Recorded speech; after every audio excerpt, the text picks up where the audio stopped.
Alright, stock number 6-94J, 2000 Ford Ranger XLT, 3-liter flex fuel, automatic, 4-wheel drive, electric shift.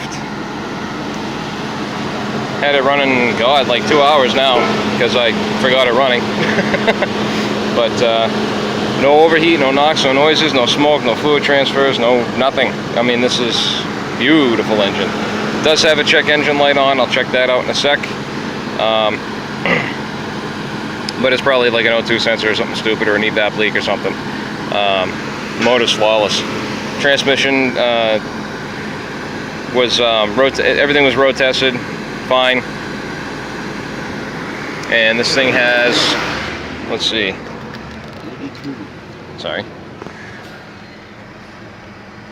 82,907 miles. Very, very nice. Okay, so come to find out, the codes are for a lean condition. Bank 1 and Bank 2 to lean. Usually with the Fords, this tends to be the fuel pressure regulator, not holding fuel pressure. And the way that it runs, I'm guessing it's probably the same.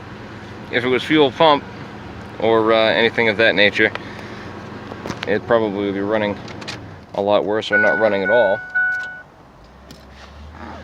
So I would say it's an easy fix. Possibly a vacuum leak, that'll do it too. It did race for a while when it was started up. It idled for about the first 30 seconds or so. It actually idled at about 2,500 RPM, and then it came back down on its own and was there ever since.